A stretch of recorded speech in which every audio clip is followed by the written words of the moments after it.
Critical minerals is a long list of between 30 and 50 materials that include things like rare earths, but also things like copper and cobalt. They are relevant for the green transition, so green energy, but also for things like the military applications.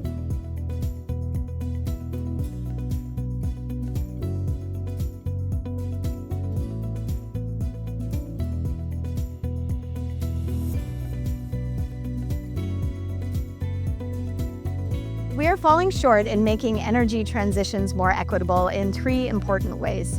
The first is that we're seeing in many low and middle income mineral producing countries, they're failing to really see value from their critical minerals and to be able to move away from that pit to port model and actually realize greater value up the mineral supply chains.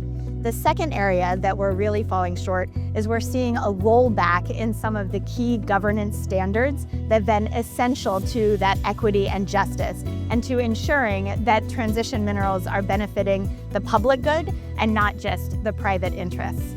And third, we're seeing that the urgency around climate action means that there is speed privileged over justice and equity, and that those key communities and voices are being sidelined at a time when they matter the most.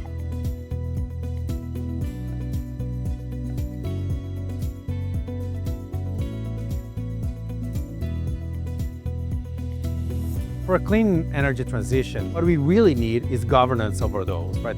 Governance over the transition itself, governance over how we extract minerals.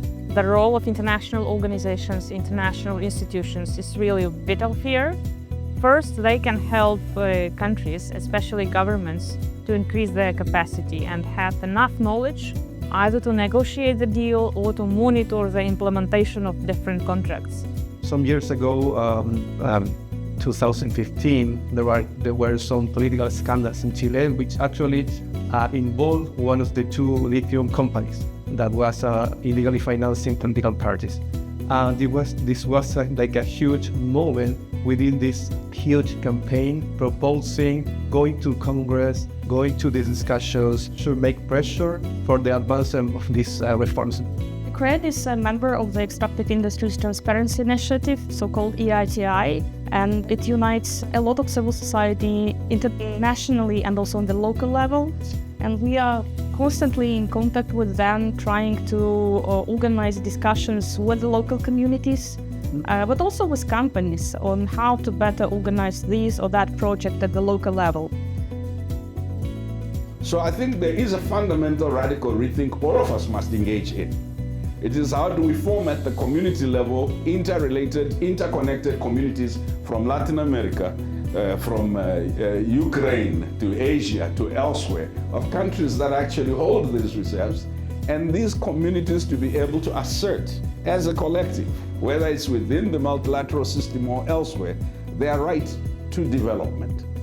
Civil society, think tanks, and working with governments in different parts of the world to provide those solutions that are not defined globally, but defined locally based on the needs of people in different parts of the world to help into a really just transition.